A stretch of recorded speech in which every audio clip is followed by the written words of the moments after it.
गुजरात के विधानसभा चुनाव इस बार बीजेपी और कांग्रेस के लिए करो या मरो का सवाल बन चुके हैं। गुजरात के नतीजे 2019 के लोकसभा चुनाव का माहौल बनाएंगे, ये तय है। बीजेपी के सामने गुजरात में मोदी के विकास मॉडल को कायम रखने की चुनौती है, तो कांग्रेस को लग रहा है कि उसके पास यही मौका है, क्योंकि मोदी के पीएम बनने के बाद से गुजरात में नई सोशल इंजीनियरिंग की पूरी गुंजाइश है। गुजरात की राजनीतिक अहमियत को ध्यान में रखकर ही राहुल गांधी पिछले एक महीने से बार बार गुजरात का चक्कर लगा रहे हैं। उनकी नजर गुजरात में पाटीदार, पिछड़े और दलित युवाओं पर है, जिनके आंदोलनों ने गुजरात सरकार की नींद उड़ा रखी है। बीजेपी के सामने इस राजनीतिक चुनौती का एक ही जवाब है, और वो है प्रधानमंत्री नरेंद्र मोदी का नाम और काम। यही वजह है कि राहुल गांधी गुजरात सरकार के बजाय केंद्र सरकार पर ही हमलावर है।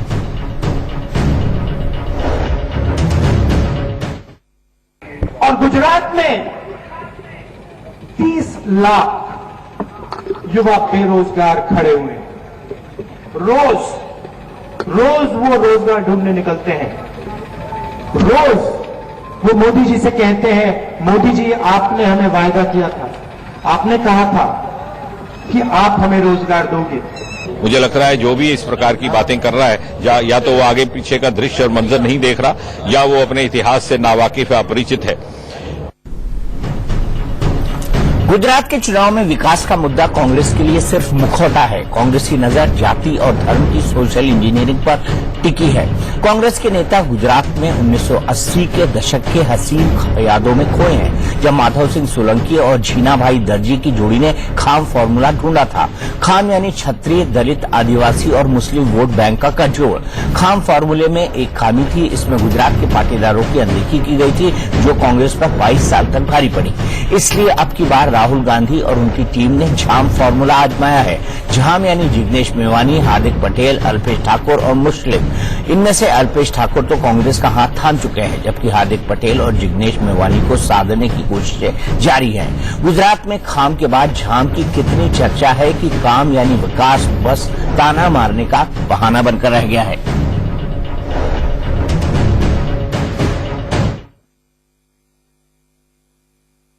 और मुझे खुशी है कि हार्दिक पटेल हैं, अल्पेश ठाकुर हैं या जिग्नेश मेवानी हैं, ये लंबे समय से संघर्ष कर रहे हैं। कांग्रेस जो बात करती गरीब की, गांव की, किसान की, नौजवानों की, वही बात ये लोग कर रहे हैं। हार्दिक पटेल जी को मेरा ही निवेदन है, अगर पटेल कम्युनिटी को रिजर्वेशन की इशू को सॉल्व करना है तो कांग्रेस पार्टी के साथ बातचीत करने से कोई फायदा नहीं है, क्योंकि कांग्रेस पार्टी ना गुजरात में सत्ता में आएगी, ना केंद्र में जल्दी सत्ता में आने वाली है।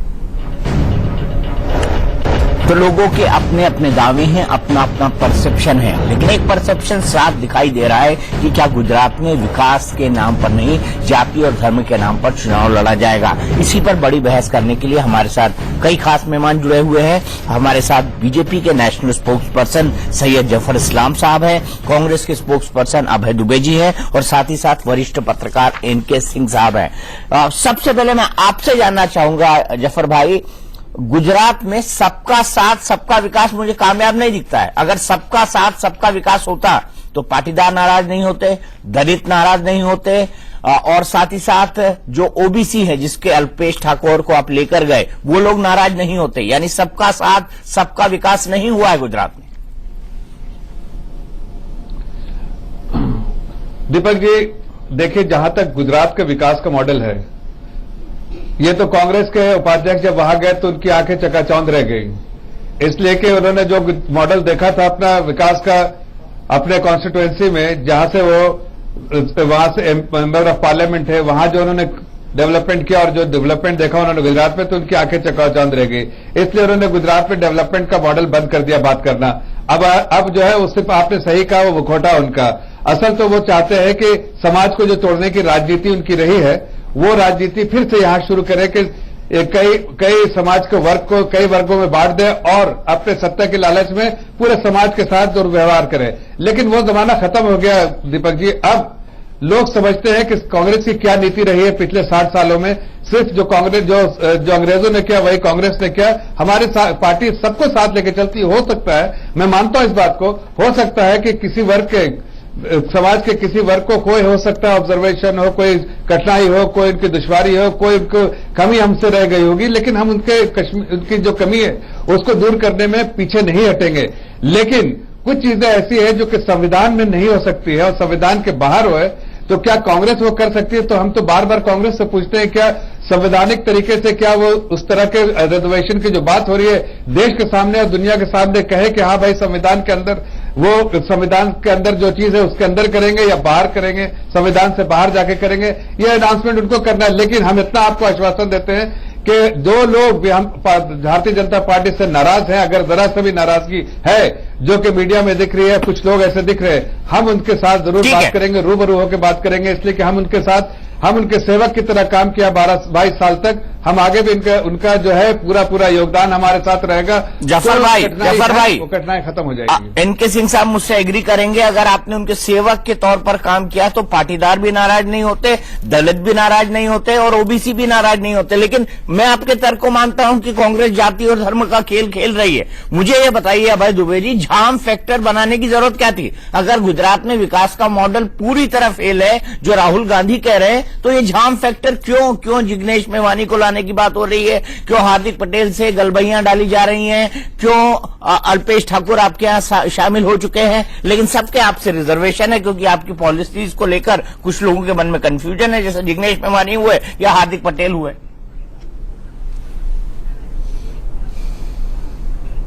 हाँ दीपक जी, देखिए आपकी गिनती देश के सर्वाधिक मूर्धन्य पत्रकारों में होती है और आपकी समझ को कोई चुनौती नहीं दे सकता, मगर फिर भी मैं बताना चाहता हूं, ये समाज में जिस प्रकार का गुजरात में एक अस्थिरता पैदा हुई है, चाहे वो जिग्नेश हो, चाहे हार्दिक पटेल हो, चाहे अल्पेश हो, ये व्यक्ति नहीं, पूरी की पूरी संस्था, पूरा का पूरा समाज में अनरेस्ट है। क्या मुद्दा उठाया था अल्पेश ठाकुर ने? उसने शराब के खिलाफ अपनी आवाज बुलंद की। अभी 17 अप्रैल को अहमदाबाद हाईकोर्ट ने एक फैसला दिया, उसमें कहा कि 28 फरवरी 2017 तक 3,33,000 मुकदमे थे आईपीसी के, उसमें से 55,000 मुकदमे अकेले शराबबंदी के थे। ऐसा लगता ही नहीं कि गुजरात में शराब पर पाबंदी है। क्यों किसान सड़कों पर है? पटेल समाज वो समाज है जिसके सर्वाधिक मार्जिनल और स्मॉल फार्मर्स हैं। Special investment region act Modi ji लेकर के आए, एक अध्यादेश जैसे देश में लाए थे। 18-18, 20-20 हजार हेक्टेयर भूमि किसानों की अधिग्रहित करके मुट्ठी भर उद्योगपतियों को दे दी। आप देखिए 45-45, 50-50 हजार किसान गांधीनगर में आकर धरना देते थे। हाँ, ये अलग बात है कि मीडिया की उतनी सुर्खियां यहां नहीं बनी दिल्ली में। क्या कारण है मेरे पास? मैंने गृह मंत्रालय से पूरी की पूरी डेटा शीट ली, आप जानकर चकित रह जाएंगे। कॉग्निसेबल क्राइम्स अगेंस्ट चिल्ड्रन हो, अगेंस्ट विमेन हो, अगेंस्ट सीनियर सिटीजन हो, बिहार से भी बदतर हालात हैं। एक छोटी सी अगर हम बात करें तो विमेंस के क्राइम रेट बिहार से भी अधिक। देखिए मैं अगर ये फैक्ट बताने लगूं ना, मैं अगर ये फैक्ट बताने लगूं, गुजरात के रियल फैक्ट, गुजरात के रियल डाटा में अगर आपको बताने लगूं अभय जी, तो मामला बड़ा गड़बड़ हो जाएगा। आप तो इस बात पर आइए कि आपको जाति धर्म का सहारा क्यों लेना पड़ रहा है? मेरे पास नहीं, देखिए जाति धर्म का सहारा नहीं है ये। अगर वहां का दलित वर्ग आहत है, वो न्याय की मांग कर रहा है, और ये हमने नहीं तैयार किए, वो उनके समाज की रीढ़ की हड्डियां हैं, जिनको ये कभी आतंकवादियों की उपमा दे देते हैं, कभी उनको असंसदीय शब्दों को प्रयुक्त करते हैं। अरे वो जो नेता हैं, युवा हैं, वो समाज में व्याप्त अस्थिरता का प्रतीक है। नहीं, मैं कांग्रेस कैसे कंफ्यूज हो गई ये बताना चाहता हूं 2014 के बारे में। 2014 में आपको लोकसभा की एक भी सीट नहीं मिली गुजरात में, आपका फ्रस्ट्रेशन लेवल हाई हुआ।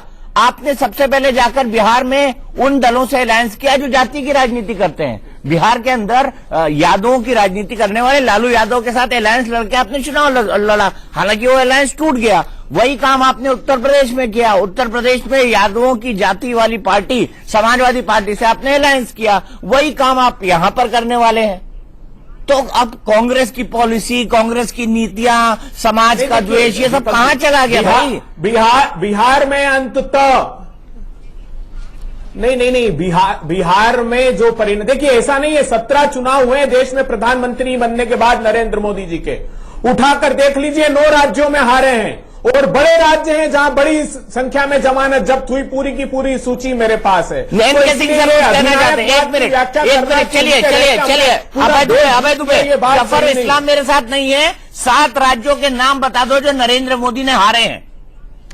पहले मैं नहीं, एक मिनट, नाम सुन लेते हैं सर, जरा अभी कंफ्यूजन। तमिलनाडु में हारे, केरला, सुन लीजिए, तमिलनाडु में हारे, बिल्कुल तमिलनाडु में हारे, केरला में हारे, वेस्ट बंगाल में हारे, पुदुचेरी में हारे, और जमानतें जब्त हुई है। सुमित जी, मैंने आप जिन राज्यों में जीते हैं वहां पर भी इनकी बुरी परिस्थितियां हैं। नहीं, साथ नहीं हुआ अभी, पूरी अभी साथ नहीं हुआ, जारी हुए, अभी साथ नहीं हुआ, अभी साथ नहीं हुआ, अभी जारी हुए। कहां जमानत जब्त हुई है, मैं बता रहा हूं, अभी साथ नहीं हुए हैं। और केरल के चुनाव की बात आप कर रहे हैं, केरल के चुनाव कब हुए थे जरा ध्यान कर लीजिए। कहा आपने, अरे केरल में इन्होंने, अरे प्रधानमंत्री बनने के बाद हुए, और इन्होंने कहा था, अमित शाह जी ने, अमित शाह अध्यक्ष थे, उन्होंने कहा था कि हमारे बगैर नहीं, उन्होंने कहा था कि हमारे बगैर सरकार बनेगी ही नहीं केरला में, ये कहा था उन्होंने। और आपने सरकार बना ली, जो आपकी सबसे प्रमुख पार्टी देख लीजिए आप, और आपने सरकार बना ली। मैंने कहा, और आपने तो सरकार बना लिया अभय दुबे जी, आपने तो किला फतेह कर लिया। नहीं, ये हम तो कह रहे हैं कि आप कहिए कि आप एक फेल्ड राजनीतिक दल है। नहीं, हमने कहा, हम तो मानते हैं, नहीं फेल्ड नहीं है। देखिए, ये होता है, अगर हम अपेक्षाओं की प्रतिपूर्ति मतदाता के नहीं करते तो राजनीतिक दल चुनाव हारता है, हम स्वीकारते हैं। चलिए ठीक है, मैं यही रोकता हूं, मैं बहस को इलॉजिकल नहीं ले जाना चाहता हूं। आप ऐसी जगहों की बात कर रहे हैं जहां पे बीजेपी का एग्जिस्टेंस ही नहीं है। उन राज्यों में आप चुनाव लड़वा दें, आपका एग्जिस्टेंस ना हो, कुछ राज्य ऐसे हैं तो आप उसमें हरवाने के नाम ले लें, वैसे भी साथ नहीं हुए। आप जवाब दीजिए अभय की बात। बिहार जैसे बड़े राज्य में भी हारे दीपक जी, बिहार जैसे बड़े राज्य में भी हारे जी। आप उत्साह में कुछ ऐसा कह गए हैं जिससे कि शायद भारत का समाज जो देख रहा होगा, हमारा व्यूअर, वो हंसने लगेगा। अगर आप कभी भी ये कहेंगे अपने उत्साह में कि बिहार से लॉ एंड ऑर्डर गुजरात का खराब है, तो लोग बहुत हंसेंगे, क्योंकि ऐसा कुछ भी नहीं है। आपको फिगर कहीं से गलत मिल गए हैं। अगर नहीं, मैं चुनौती देता हूं सिंह साहब, नहीं दीजिए हमारे, नहीं, ये ग्रह, मैं देखिए अप्रामाणिक बात नहीं करता हूं, मैं अप्रामाणिक बात नहीं करता हूं। नहीं, सुन लीजिए, आप पहले सुन लीजिए, अभय सिंह साहब का सम्मान करते हुए उनको बीच में मत टोकिए, उनकी बात तो सुन लीजिए। अगर एक भी डेटा गलत हुआ, अच्छा, हम आपको बता रहे हैं, बिहार में रेट ऑफ कन्विक्शन मेयर 8.3% है, जबकि केरला में 73% है। रेट ऑफ कन्विक्शन से डिटरमाइन होता है कि वहां के लॉ एंड ऑर्डर की स्थिति क्या है। प्रोसिक्यूशन थ्योरली, अभी सुन लीजिए, इसके आगे सुन लीजिए। आप शुरू में तो अच्छा बोल रहे थे, उसके बाद इलॉजिकल हो गए। उदाहरण के तौर पे कांग्रेस जो मोदी के आने के तक इस देश के करीब 23% पे शासन करती थी, आज वो घट के 8% पे शासन कर रही है। और बीजेपी बढ़ के इस समय 68% देश के पॉपुलेशन में अपनी राज्य सरकारों के थ्रू शासन कर रही है। कहां है आप? इस तरह का लॉजिक देंगे तो लोग हंसेंगे। इसको छोड़ दीजिए, आप अच्छा खासा गुजरात में कर रहे हैं, उस पे आइए। गुजरात का कारण समझिए, और शायद आपने समझ लिया, आपकी पार्टी समझ रही है, मुझे लगता है। गुजरात में क्यों हो रहा है कि all of a sudden cutting a caste identity, हर तबका जो दबा है, आप जरा गौर कीजिएगा, बैकवर्ड नाराज है। क्या वजह है कि बैकवर्ड नाराज है? अगर दलित भी नाराज है तो, क्योंकि दलित और बैकवर्ड में बहुत ज्यादा वो नहीं है, तो बैकवर्ड भी नाराज, दलित भी नाराज, पाटीदार भी नाराज, और 20-25 साल के लड़के जिनका कोई ऑर्गेनाइजेशनल स्ट्रक्चर नहीं है, वो 5 लाख की भीड़ ला रहे हैं। तो इसका मतलब है कि बीजेपी कहीं जबरदस्त नाराजगी बीजेपी से है। इसका वजह क्या है? Rich poor divide rural Gujarat में बढ़ा है। मोदी जी का जो मॉडल था वो अपेरेंटली तो बहुत अच्छा था, लेकिन उसमें फाइनेंशियल टर्म्स में अगर आप देखेंगे तो गिनी कोएफिशिएंट में रिच फार्मर थे, और खास करके पाटीदार, खास करके दलित, ये लोग बुरी तरह आहत हुए, क्योंकि बगल में बैठा हुआ बड़े लैंड होल्डर कपास की खेती में, इंटरनेशनल मार्केट में कपास की प्राइसेस बढ़ी, और भारत का एक्सपोर्ट 10 मिलियन टन से बढ़ के 4.23 बिलियन हो गया, मतलब 400 गुना बढ़ गया भारत का एक्सपोर्ट। और ये कमाल मोदी जी का था। इसकी वजह से जो नाराजगी है रिच पुअर डिवाइड की, उसकी वजह से बीजेपी की स्थिति अच्छी रही है। लिहाजा कांग्रेस कंपैरेटिवली बेटर कर रही है। आप इसको लॉजिकली रखिए। आप कहीं ये कह देंगे कि लॉ एंड ऑर्डर में बिहार से गुजरात खराब है, तो लोग हंसेंगे आपके ऊपर। बिल्कुल। जफर इस्लाम साहब मेरी बात को सेकंड कर रहे हैं इनके सिंह साहब। एक मिनट अब आपके पास आ रहा हूं। जफर इस्लाम साहब कट गए थे, उनसे भी जवाब लेना पड़ेगा। जफर साहब, मेरा बड़ा सीधा सवाल है जिसका आपने टेढ़ा जवाब दिया। मैंने कहा आपको कि अगर आपका सबका साथ सबका विकास, सबका साथ सबका विकास ये गुजरात के विकास मॉडल का नारा है, तो ऐसा क्यों है कि आपके से दलित भी नाराज है, आपसे ओबीसी भी नाराज है जो लगभग 40% है, आपसे 20% पटेल और पाटीदार नाराज है, जिन पटेलों और पाटीदारों के बल पर आप सत्ता में आए थे और 22 साल राज किया। यही मिलियन डॉलर क्वेश्चन है। चलते बिजनेस कम्युनिटी के लोग नाराज हैं। सबसे बड़ा यही क्वेश्चन है कि अचानक ये जो दबा वर्ग था ये सब क्यों नाराज है? क्या रिजर्वेशन के लिए? ऐसा नहीं है। उस गहराई में आपको जाना पड़ेगा। जफर से जवाब ले। देखिए दीपक जी, ये स्वीपिंग स्टेटमेंट के पूरा कम्युनिटी या वर्ग जो है वो हमसे नाराज है, चाहे वो पाटीदार हो, चाहे ओबीसी हो, चाहे माइनॉरिटीज हो, चाहे वो दलित हो, इसमें सच्चाई नहीं है। हमारे पार्टी में कई पटेल नेता है, कई यूथ पटेल नेता है, तो इस बात में सच्चाई नहीं हो सकता है। मैं आपकी बात मानता हूं दीपक जी, आपकी समझदारी भी पे कोई क्वेश्चन जैसा उन्होंने कहा, मैं उससे भी इत्तेफाक रखता हूं कि जरूर थोड़ी बहुत हो सकता है कि लोगों में नाराजगी हो, पर नाराजगी जो है वो उसको नाराजगी हम सेवक रहे, हम उनको दूर कर देंगे। लेकिन मैं सवाल पूछता हूं, 2 सवाल है मेरे मुद्दे। एक तो कि अगर कांग्रेस और अगर लगता बीजेपी वहां पर से लोग नाराज है, तो कांग्रेस क्यों लोगों के सहायता, क्यों बैसाखी की तरफ खड़ी हुई है, क्यों बैसाखी चाह रही है, क्यों लोगों का सपोर्ट चाह रही है, क्यों चाह रही है कि लोगों के कंधे पर रहकर अपना बेड़ा पार करे? कांग्रेस को किसी के सपोर्ट की जरूरत नहीं होनी चाहिए।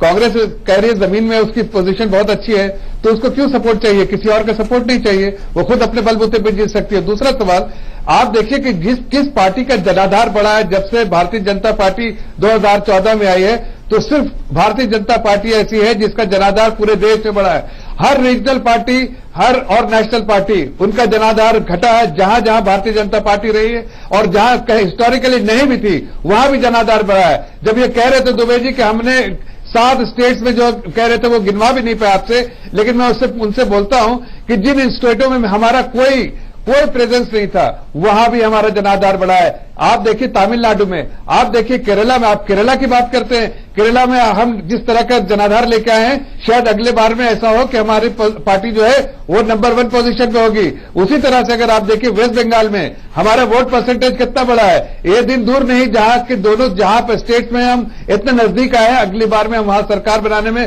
समर्थ रहे। तो ये कहना आपका कि हम हारे हैं, ये सरासर आपकी गलतफहमी है। ये कहिए कि आपके स्टेट में जहां थे वहां हराया है, और जहां हम नहीं थे, जहां प्रेजेंट, वहां भी हमारा जनाधार बढ़ा है। ठीक है।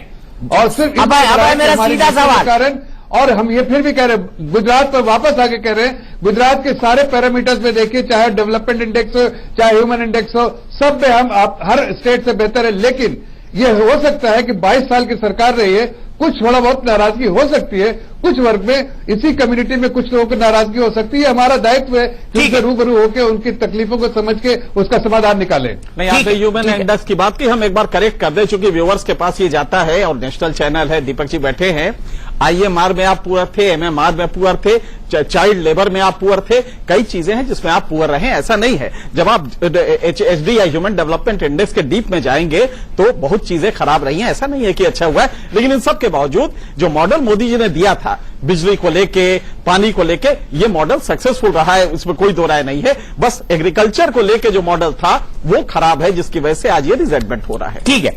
अभय दुबे जी, मेरा बड़ा सीधा सवाल है और स्पेसिफिक जवाब दीजिएगा।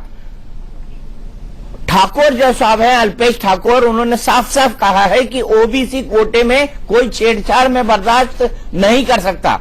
आप उनके सपोर्ट की भी राह देख रहे हैं और वो आपके सपोर्ट में आकर खड़े भी हो गए हैं। कांग्रेस उन्होंने ज्वाइन भी कर लिया है। हार्दिक पटेल कह रहे हैं आपको कि आप हमको रोड मैप बताइए कि आप पाटीदारों को किस तरह से आरक्षण देंगे ओबीसी कोटे के अंदर। तो आपको अल्पेश ठाकुर बोल रहे हैं कि आप ओबीसी कोटे में छेड़छाड़ नहीं कर सकते और आपको पाटीदार बोल रहे हैं कि आप ओबीसी कोटे में छेड़छाड़ करिए, उनमें पाटीदारों को जोड़िए और उसमें रिजर्वेशन दीजिए, जो कॉन्स्टिट्यूशनल बहुत मुश्किल काम है। कांग्रेस इन तीनों लोगों को साथ कैसे बिठा पाएगी?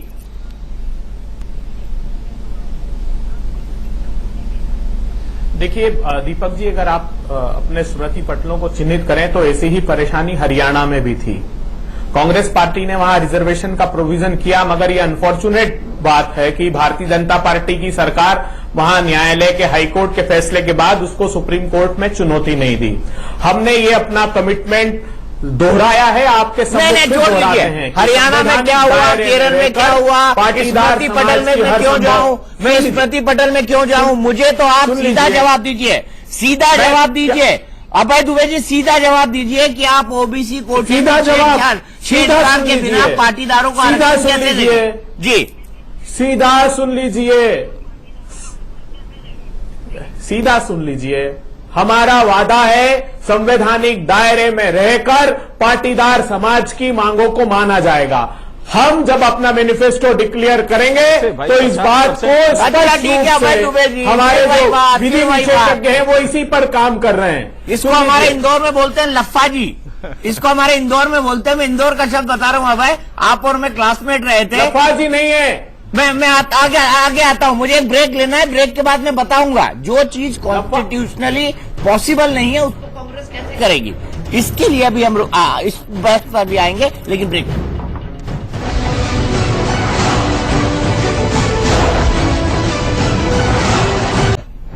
तो क्या खान जैसा चलेगा कांग्रेस का झाम? लेकिन कई सारी उलझने हैं, कई सारी दिक्कतें हैं। वो तीन ऐसे लोगों को साथ लाने की कोशिश कर रही हैं, अल्पेश ठाकुर, हार्दिक पटेल और जिग्नेश मेवानी, जो पॉलिटिकल लाइंस में तीनों अलग अलग हैं।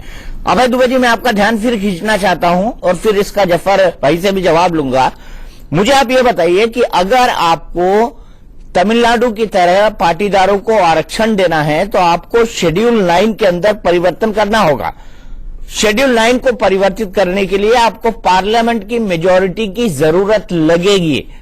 तो ये तो वही हो गया, 2014 तक आप हार्दिक पटेल को झुंझुना देंगे, जब नौमन तेल होगा तब राधा नाचेगी।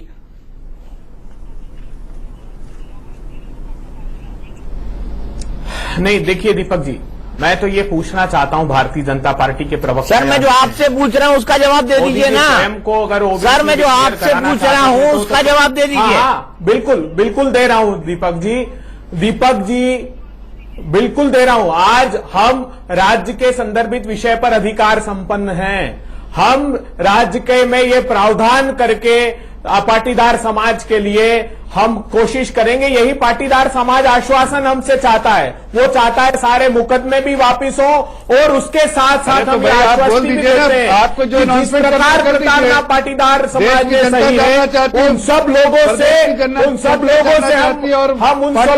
हिसाब भी बराबर जानना चाहते हैं कि आखिर किस तरह का रिजर्वेशन करेंगे आप। वही तो मैं उनके घर पे घुस कर गोलियां मारी आपने, पुलिस अभिरक्षा में उनकी हत्या की है, समय चला गया है, आपके लिए डेडलाइन बताइए लोगों को। नहीं, पाटीदार समाज जानता है टाइम खत्म हो गया गुजरात का। दुबे जी, आपने दलितों को वहां पे टाइम खत्म हो गया, किसानों की हकीकत चाहिए। अब देश की जनता चाहती है, जानना चाहती है आप क्या दे रहे हैं। बताता हूं दीपक जी, देखिए ये जो नहीं, कह रहे बताइए आप अरे छोड़ दीजिए, वो गलत किया 22 साल, वो 22 साल में। जफर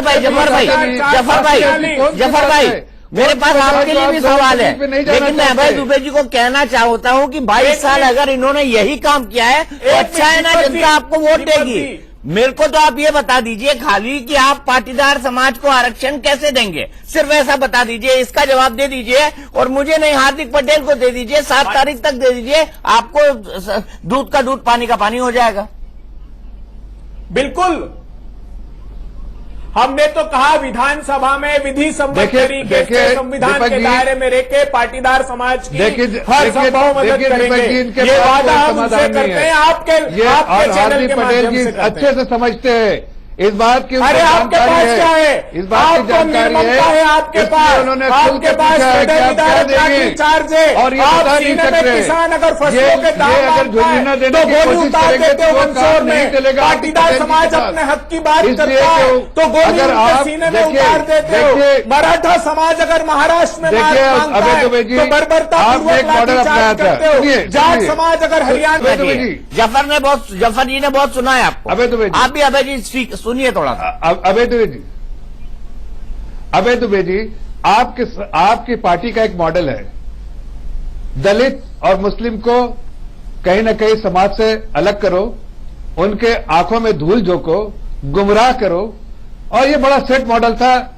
जब से 2014 में मोदी जी की सरकार है, उन्होंने सब कुछ उजागर किया किस तरह से आप लोगों के आंखों में धूल झोंक के समाज तोड़ के आपका तो एक सत्ते की आपकी लालच में आप सरकार सब का कुछ तो एक ही देश का मॉडल है। सत्यानाश किया। 5 अब ये बताइए, पाटीदार में जो आप बता रहे हैं, पाटीदार देखिए, दलितों का दमन करो, आप माइनॉरिटीज को OBC तो का आपने दमन गुमराह करो, किया। किसानों का आज दमन आपकी करो, रिपोर्ट, सत्य पाटीदारों रिपोर्ट का क्या दमन बताती है करो, आपको मालूम है जाट का कि आप दमन लोगों करो। ने यही आपने तो बेड़ा आपकी गर्क किया सरकार की माइनॉरिटीज का। नीतियां हैं, जो आज लोग वहां कह के रहे हैं। गुजरात में माइनॉरिटीज अभय चिल्लाने से वोट नहीं मिलेंगे। अभय मेरी डिबेट में चिल्लाने से वोट नहीं मिलेंगे। मॉडल है हमारा, प्रूवन मॉडल है कि लोगों की हालात अच्छी हुई जब से 2002 से मोदी जी आए। उस सरकारों में मुस्लिमों के हालात ठीक हुए, उसी तरह दलित की हालत ठीक हुई। लेकिन अरे अगर जफर भाई ये सब ठीक हो गई है तो मैं फिर वही सवाल पूछ रहा हूँ, जफर भाई अगर ये सब ठीक हो चुका है तो आखिर क्या कारण है कि अल्पेश ठाकुर जैसे ओबीसी नेता खड़े हो रहे हैं, हार्दिक पटेल जैसे पटेल पाटीदार नेता खड़े हो रहे हैं और जिग्नेश मेवानी जैसे दलित नेता खड़े हो रहे हैं गुजरात में, जहां से भारत के प्रधानमंत्री जी भी आते हैं माननीय, और भारतीय जनता पार्टी के माननीय अध्यक्ष श्री अमित शाह जी भी आते हैं। देखिए दीपक जी, अल्पेश ठाकुर जी का इतिहास देखिए, वो खुद कांग्रेसी है। अगर कांग्रेस में रह के कांग्रेस की बात कर रहे हैं, वापस कांग्रेस में आए, उनके पिताजी के भी देखिए कांग्रेस के ही थे। तो लोगों को आश्चर्य नहीं हो रहा है जो इस तरह का स्टैंड लिया, ये कहीं ना कहीं स्टंट था, वो लोगों के सामने खुल के आ गया है। देखिए असल बात जो है वो उन्हें पाटीदार को जवाब देना है, हार्दिक पटेल जी को जवाब देना, जो उन्होंने मांगा है कि भाई बताओ कैसे दोगे हमें रिजर्वेशन। अब ये इसका जवाब इनके पास है नहीं, तो ये इन्होंने सोचा है कि फिर वहां से वही हथकंडे अपनाए कि कुछ न कुछ बहाने दे कि भाई अपने मैनिफेस्टो में बताएंगे। वो आज जानना चाहते हैं, मैनिफेस्टो तो बाद में आएगा वहां। और मैं आपको ये भी बता रहा हूं दीपक जी, मैं अभी गुजरात से वापस आया हूं। देखिए वहां ग्राउंड रियलिटीज दीपक जी बिल्कुल साफ है। मैं आपको बड़े संजीदगी से और बड़े कॉन्फिडेंस के साथ, लेकिन किसी अहंकार में नहीं, हकीकत बता रहा हूं कि वहां पर कम से कम 135 सीट हमारी आएगी, कम से कम, और ज्यादा से ज्यादा 150 155 तो आएगी, लेकिन 135 से कम टेलीनिवेस्ट की जो ग्राउंड रियलिटीज है, ये सब बाहर में दूर में भाषा में बात करते हैं। जो जमीनी हालत है आज भी कांग्रेस के साथ, मेरे सवाल का ये जवाब नहीं है, फिर भी आपकी बात मैंने मानी, आपके मैं हर तर्क को मानता हूँ, आपके हर तर्क को मानता हूँ। जफर भाई है, हमने देखा उत्तर प्रदेश में, और हमको देखेंगे गुजरात में भी। ठीक है, मैं आपको जो अच्छी बातें हुई हैं वो भी बताऊंगा। ऐसा नहीं है कि मैं सिर्फ आपकी आलोचना करूंगा। जफर भाई एक मिनट, सिर्फ एक मिनट, मैं भी जो आपने अच्छा काम किया है वो भी बताऊंगा, और मैं आपकी आलोचना भी करूंगा, क्योंकि ये मेरा फर्ज बनता है पत्रकार के तौर पर। और इसीलिए मैं आपसे पूछ रहा हूं कि हार्दिक पटेल, अल्पेश ठाकुर और जिग्नेश मेवानी जैसी न्यू लीडरशिप माननीय प्रधानमंत्री जी के गृह प्रदेश में और माननीय अमित शाह जी के गृह प्रदेश में क्यों खड़ी हो गई, ये मेरी समझ से बाहर है। और मैं यहीं पर अभय दुबे को जोड़ूंगा और अभय दुबे से पूछना चाहूंगा कि अभय मुझे कृपया बताइए कि इन 3 लोगों को एक साथ आप थाली में कैसे बिठा सकते हैं जो तीनों एक दूसरे के कॉन्ट्रेरी हैं।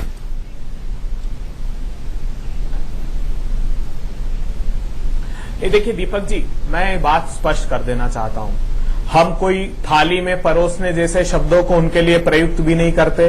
हम ये भी नहीं कहते कि कांग्रेस पार्टी उनके पीछे खड़ी हो गई या वो हमारे पीछे खड़े हो गए। ये हार्दिक पटेल, अल्पेश और जिग्नेश, कह दीजिए कि आप उनके कंधों पे युवा बैठ के जरूर हो आगे सकते हैं जाना अकेले, चाहते हैं, ये कह मगर दीजिए पूरे ना। के पूरे समाज में जो सुन लीजिए, आप अगर अपेक्षा करते हैं कि आपके बीच में नहीं बोले तो आप भी सुन लीजिए, आप भी सुन लीजिए, क्या छुपाना चाहते हैं आप? जफर भाई सुन लीजिए, अरे जफर आपने भाई सुन कितनी लीजिए। बर्बरता की है गुजरात में। आपने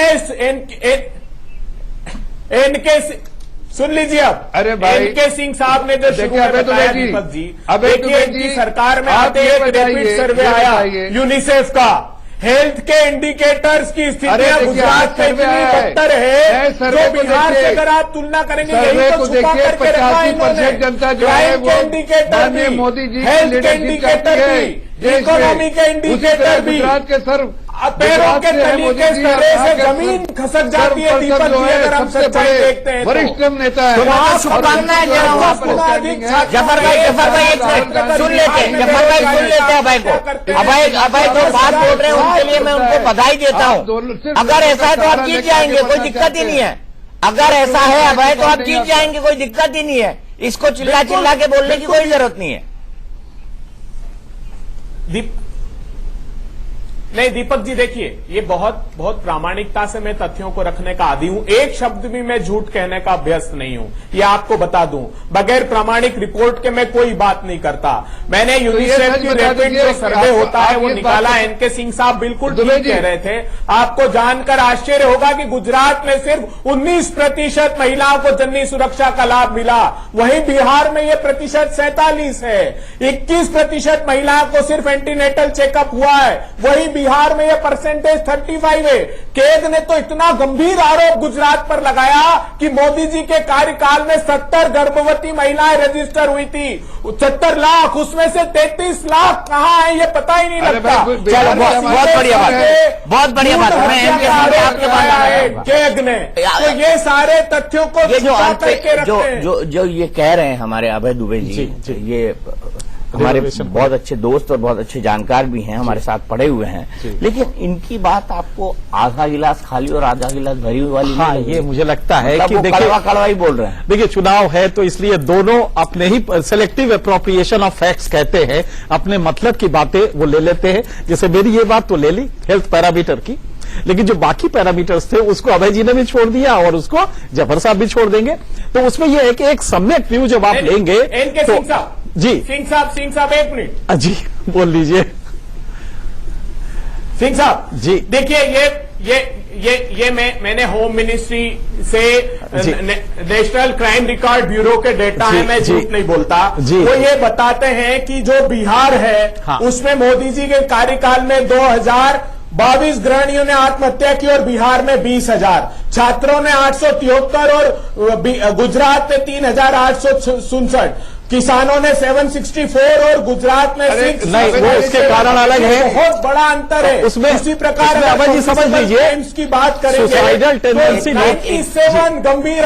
चलिए अभय जी हम लोग गुजरात पे आ जाए। गुजरात पे अब मैं आपको अब आपने मुझे मजबूर कर दिया है कि मैं कुछ फैक्ट गुजरात के बारे में पढ़ दूं। अब मजबूर हो गया हूं मैं, तो पढ़ रहा हूं। तो सुनिएगा अभय दुबे जी, क्या ये सच्चाई नहीं है कि गुजरात के 84% गांव 2006 में ही ऑल वेदर सड़कों से जुड़ गए थे? बिल्कुल। क्या ये सच्चाई नहीं है कि गुजरात के 100% गांवों में 24 घंटे बिजली मिलती है? क्या ये सच्चाई नहीं है कि गुजरात के किसानों को ग्राम ज्योति योजना के तहत खेती के लिए भरपूर बिजली मिलती है? क्या ये सच्चाई नहीं है कि गैस पर आधारित बिजली उत्पादन के मामले में गुजरात देश में नंबर 1 है? क्या ये सच्चाई नहीं है कि गुजरात के सभी गांव ब्रॉडबैंड इंटरनेट कनेक्शन से जुड़े हुए हैं? क्या यह सच्चाई नहीं है कि international rating agency Standard and Poor's की रिपोर्ट के मुताबिक सीएनएक्स 500 कंपनियों में से 20% के कॉर्पोरेट ऑफिस गुजरात में हैं? क्या यह सच्चाई नहीं है कि 2011 में द इकोनॉमिस्ट ने गुजरात की तुलना चीन के औद्योगिक राज गुआंगडोंग से की थी? क्या कांग्रेस की नजर में विकास के ये पैरामीटर्स नहीं है? और एक चीज और बता दें, और एनके सिंह साहब एक लाइन जोड़ेंगे, ये इन सब में क्या ये सच्चाई नहीं है कि गुजरात अकेला स्टेट था जो मोदी के गवर्नेंस के काल में एक्सपोर्ट करने लगा बिजली?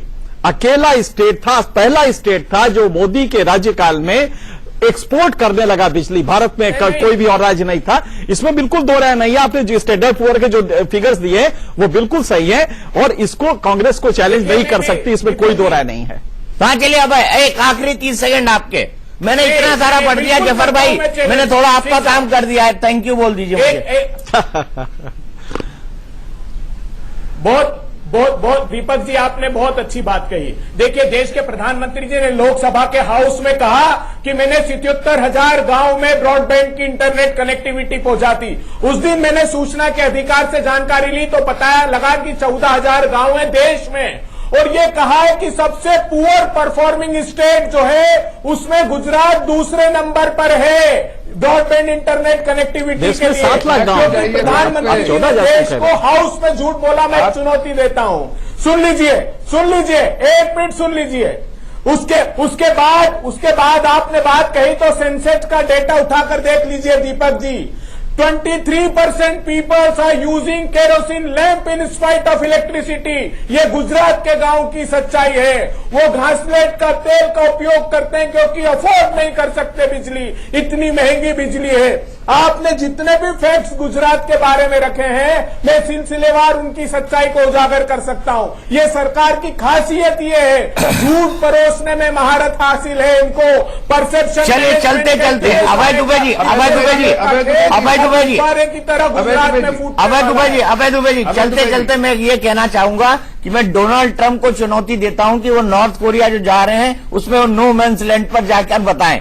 देखिए, चुनौती आप किसी को भी दे सकते हैं, ये बातें बोलने के लिए अच्छी लगती हैं, लेकिन आज की तारीख में जनता सब कुछ समझती है, सब कुछ जानती है। इसलिए जफर भाई, मैं ये कहूंगा कि फिर से आप अपने नारे सबका साथ सबका विकास पर रिलुक करें। और अभय दुबे जी, आपकी पार्टी को और आप लोगों को थोड़ा और काम करने की जरूरत है। हालांकि फ्री में सलाह मैं देता नहीं हूं, लेकिन फिर भी फ्री में सलाह मैं आज आप दोनों को आज दे रहा हूं। लेकिन मैं ये मान के चलता हूं कि आपकी सलाह इस देश की जनता बहुत महान है और वो सही समय पर सही निर्णय करने में सक्षम है। महाबहस में आज के लिए इतना ही।